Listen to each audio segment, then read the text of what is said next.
CPM ఆధ్వర్యంలో ఎంఆర్ఓకు వినతి పత్రం అందజేత అర్హులైన నిరుపేదలకు తక్షణమే డబుల్ బెడ్రూమ్లు ఇండ్లను పంపిణీ చేయాలని సిపిఎం పార్టీ ఆధ్వర్యంలో మహబూబాబాద్ జిల్లా తురూరు మండలంలోని స్థానిక ఎంఆర్ఓ గడిల శ్రీనివాస్కు వినతి పత్రం అందజేయడం జరిగింది. ఈ సందర్భంగా సిపిఎం పార్టీ జిల్లా కార్యవర్గ సభ్యుడు మండల ప్రధాన కార్యదర్శి ఎండి యాకూబ్, జిల్లా కార్యవర్గ సభ్యుడు బొల్లం అశోక్లు సంయుక్తంగా మాట్లాడుతూ పట్టణ కేంద్రంలోని స్థానిక దుబ్బతండా ప్రాంతంలో నిరుపేదల కోసం నిర్మించి ఉన్న 280 డబుల్ బెడ్రూమ్ ఇండ్లను తక్షణమే పేదవారికి పంపిణీ చేయాలని స్థానిక ఎంఆర్ఓ శ్రీనివాస్ కు లబ్ధిదారులతో కలిసి వినతి పత్రాన్ని అందజేయడం జరిగిందని తెలిపారు. ఈ కార్యక్రమంలో సిపిఎం పార్టీ నాయకులు, డబుల్ బెడ్రూమ్ ఇండ్ల లబ్ధిదారులు తదితరులు పాల్గొన్నారు.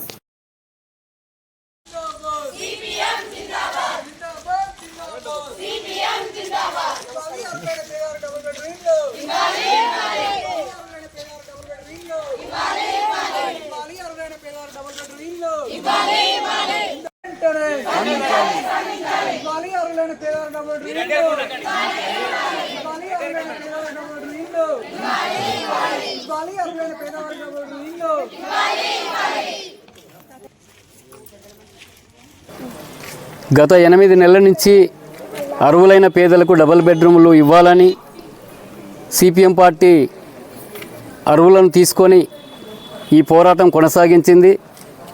గత ప్రభుత్వం కట్టిన ఇండ్లను ఈ ప్రభుత్వం ఇవ్వమని 2 సంవత్సరాలు వచ్చి ఈ ప్రభుత్వం అయ్యింది. ఈ ప్రభుత్వం ఇవ్వాలని పోరాటం 8 నెలలు చేశాం. 8 నెలల పోరాటంలో కూడా ఈ ఇండ్లను పంచకుంటూ ప్రభుత్వం ఎడచెవు పెడచెవున పెట్టుకుంటూ కనీసం దున్నపోతు మీద వర్షం పడ్డట్టుగా ఈ ప్రభుత్వం వ్యవహరించింది. అట్లాగే 8 నెలల ఈ పోరాటంలో ఇక్కడ ఉన్నటువంటి సిపిఎం పార్టీ నాయకుల మీద అక్రమ కేసులు బనాయించి ఆ కేసులు బనాయించి జైలుకు కూడా తోలడం జరిగింది.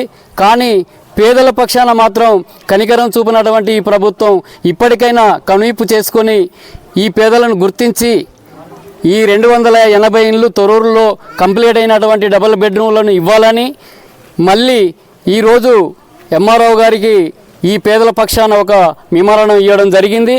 ఆ మెమోరాండం ఇచ్చాం. దాని ప్రకారంగానే దీనికి సంబంధించినటువంటి అధికారుల దృష్టికి తీసుకుపోతాం. మళ్ళీ ఆ ఇండ్లు పేదలకు పంచేంత వరకు సిపిఎం పార్టీ పక్షాన ఈ పోరాటం ఆగదని మీడియా ద్వారా మేము చెప్పదలుచుకున్నాం. ఎంఆర్ఓ గారు ఇప్పటికీ కూడా ఆయన ఫస్ట్ నుంచి ఏమంటా ఉండంటే రాష్ట్రంలో భాగంగానే ఈ రాష్ట్ర స్కీమ్ కాబట్టి రాష్ట్ర ప్రభుత్వం కనుక ఒకవేళ ఇవ్వమంటే మేము ఇస్తాం, మేము ఇవ్వడానికి సిద్ధంగా ఉన్నాము అని అంటా ఉన్నారు. సానుకూలంగానే స్పందించారు. కానీ మాకొకటి ఇప్పుడు ఎంఆర్ఓ దృష్టికి కూడా మేము తీసుకెళ్ళాం. ఈ మున్సిపాలిటీ ఎన్నికల్లో మాజీ కార్పొరేటర్లు కౌన్సిలర్లు ఎవరైతే ఉన్నారో వాళ్ళు వార్డు వైజ్గా కాంగ్రెస్ పార్టీకి సంబంధించిన వాళ్ళు వార్డు వైజ్గా టెంట్లు వేసి ఈ ఇండ్లు ఇస్తామని మళ్ళీ ఈ ఓట్లు దన్నుకోవడం కోసం మళ్ళీ మాయమాటలు చెప్పుకుంటూ ఇక్కడ ఉన్నటువంటి లబ్ధిదారులను ఫోన్లు చేసి బెదిరిస్తూ ఉన్నారు. వాళ్ళతో ఇండ్లు రావు, మేమే ఇస్తామని బెదిరిస్తూ ఉన్నారు. అవి మాత్రం ఇప్పుడు అధికారుల దృష్టికి కూడా మేము తీసుకెళ్ళాం. అది కనుక నిజమైతే ఈ సిపిఎం పార్టీగా మేము ఉధృతమైనటువంటి పోరాటాలు చేయడానికి సిద్ధంగా ఉన్నామని మీడియా ద్వారా మేము చెప్పదలుచుకున్నాం.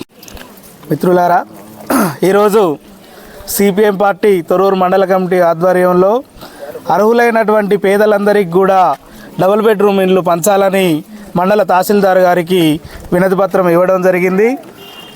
వినతిపత్రం అందుకున్నటువంటి తహసీల్దార్ కూడా సానుకూలంగా స్పందించి పైనుండి ఎలాంటి ఆదేశాలు వచ్చినా నిజమైన అర్హులకు పంపిణీ చేయడానికి మేము సిద్ధంగా ఉన్నామని హామీ ఇవ్వడం జరిగింది. కానీ ఇక్కడ గత 8 నెలలుగా తొర్రూరు పట్టణ కేంద్రంలో అనేక మంది 280 మంది పేదవాళ్ళందరూ కూడా పెద్ద ఎత్తున ఆందోళన పోరాటాలు చేస్తూ ఉన్నారు.